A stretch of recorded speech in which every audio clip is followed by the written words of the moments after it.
Contradicción de tesis 293, diagonal 2011.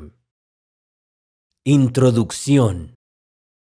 Imagina que vives en un país donde los jueces no se ponen de acuerdo en algo tan básico como ¿qué pesa más, la Constitución o los tratados internacionales de derechos humanos? Pues eso pasó en México hace algunos años. Algunos tribunales decían que los tratados internacionales tenían la misma fuerza que la Constitución. Otros que estaban debajo de la Constitución, pero arriba de las leyes normales. El problema era enorme.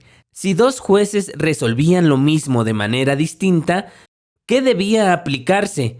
¿Qué seguridad tenían los ciudadanos de que sus derechos iban a ser respetados? La respuesta llegó con un caso histórico, la contradicción de tesis 293, diagonal 2011. Una decisión que transformó el sistema jurídico mexicano porque redefinió la relación entre la Constitución, los tratados internacionales y los derechos humanos. Hoy vamos a recorrer este caso desde el origen, su resolución, la teoría detrás de él, los debates en la Suprema Corte y lo más importante, ¿qué significa para tu vida diaria? ¿Qué es una contradicción de tesis?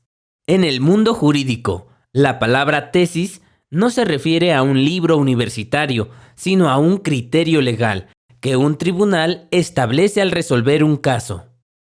Un tribunal es un órgano integrado por jueces que se encarga de aplicar la ley y resolver conflictos entre personas o entre ciudadanos y el Estado.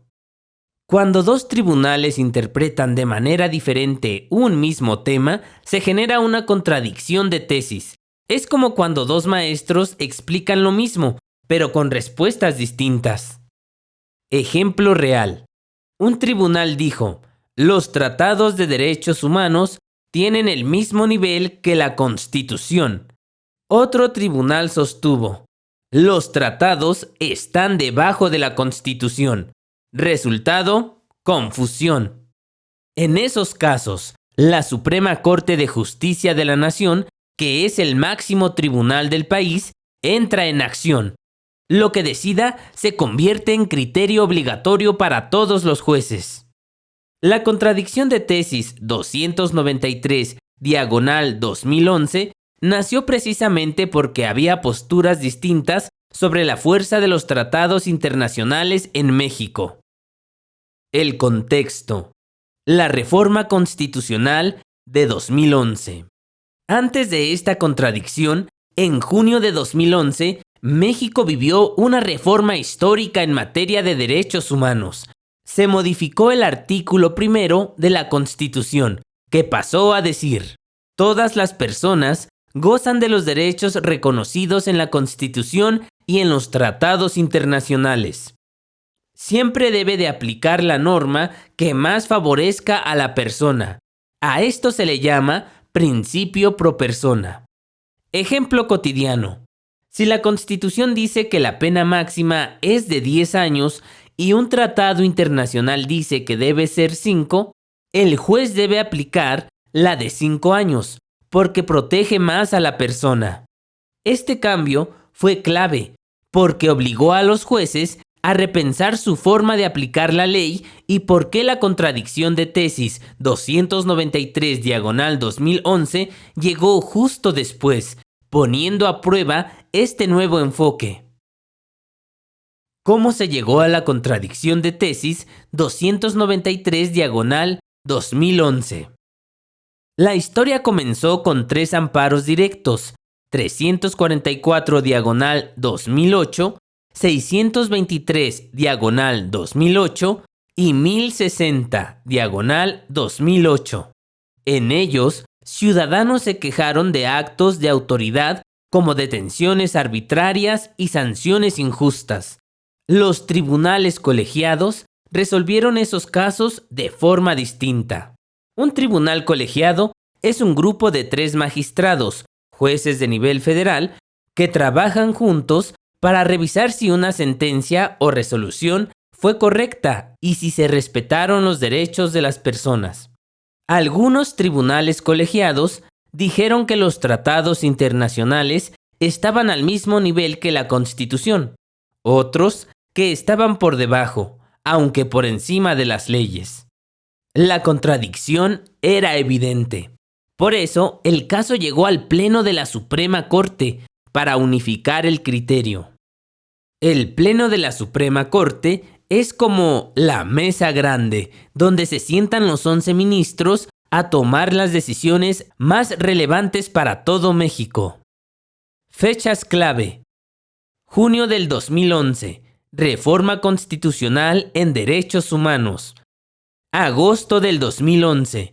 Inicio de la discusión de la contradicción de tesis 293, diagonal 2011. 3 de septiembre de 2013. Se publica oficialmente la sentencia de la Suprema Corte de Justicia de la Nación. La gran pregunta de la Corte. La Corte debía responder: ¿los derechos humanos de la Constitución y los de los tratados internacionales tienen el mismo valor en México? Responder no era sencillo. Había posturas distintas entre los ministros. Unos defendían la supremacía de la Constitución, otros proponían un bloque de constitucionalidad, es decir, que la Constitución y los tratados formaran un solo conjunto de normas con igual fuerza. Algunos incluso sugerían que, si un tratado daba más protección que la Constitución, debía aplicarse el tratado. La decisión de la Suprema Corte. Finalmente la Corte resolvió 4 puntos clave. 1. Parámetro de control de regularidad constitucional. La Constitución y los tratados internacionales de derechos humanos forman un solo marco de referencia para revisar las leyes y actos de autoridad. 2. Principio pro persona. Siempre debe aplicarse la norma más favorable a la persona, sin importar de dónde provenga. 3. Control de convencionalidad. Todos los jueces deben revisar que las leyes mexicanas sean compatibles con los tratados internacionales de derechos humanos. 4. Obligatoriedad de la jurisprudencia de la Corte Interamericana de Derechos Humanos. Los jueces mexicanos deben seguir sus criterios, incluso si México no fue parte en el caso. En resumen, ya no importaba tanto quién estaba arriba o abajo. Lo importante era aplicar siempre lo que más protegiera a la persona. Control concentrado y control difuso.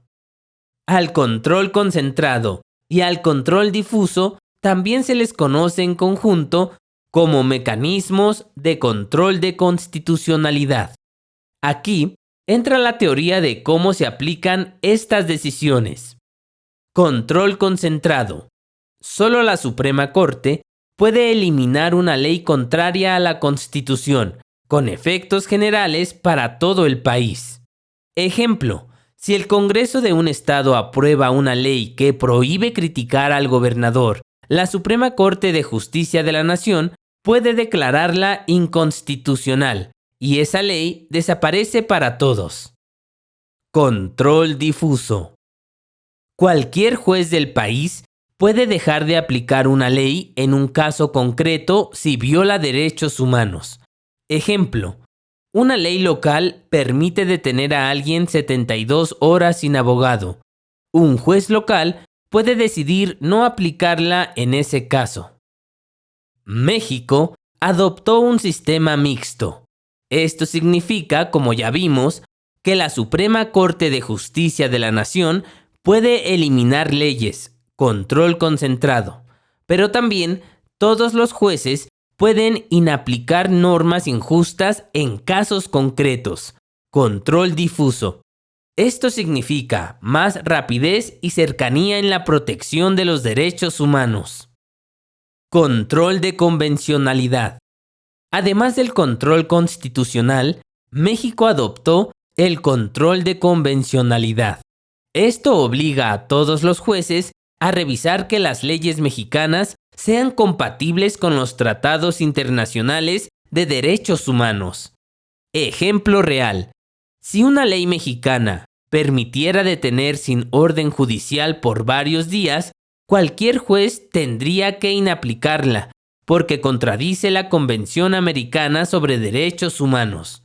De esta manera, México se alinea con los estándares internacionales y fortalece la protección de los derechos. Ejemplos prácticos. Veamos algunos ejemplos reales y cotidianos. Educación. La Constitución reconoce el derecho a la educación. Un tratado internacional exige que sea gratuita y de calidad. El juez aplica lo más favorable, gratuita y de calidad. Caso indígena. La Corte Interamericana estableció que negar intérprete a una persona indígena en un juicio viola derechos humanos. Hoy en México, cualquier juez debe garantizar ese derecho. Detenciones. En varios estados, antes se permitía detener a alguien hasta 72 horas sin presentarlo ante un juez. Con el control difuso y la jurisprudencia internacional, los jueces deben aplicar el estándar de presentación inmediata. Estos ejemplos muestran cómo el principio pro persona y el control difuso funcionan en la práctica. Conclusión. La contradicción de tesis 293/2011 marcó un antes y un después en México. Unificó criterios entre la Constitución y los tratados internacionales. Colocó a la persona en el centro del sistema jurídico. Fortaleció el papel de todos los jueces como defensores de derechos humanos. Alineó a México con los estándares internacionales. En pocas palabras, hoy en México, no solo la Suprema Corte, sino cualquier juez puede garantizar que ninguna ley injusta se aplique cuando viole los derechos humanos. Y eso convierte a cada juez en un auténtico guardián de los derechos de todas y todos. Hasta aquí mi reporte. Yo soy Carlos del Carmen y apruebo este mensaje.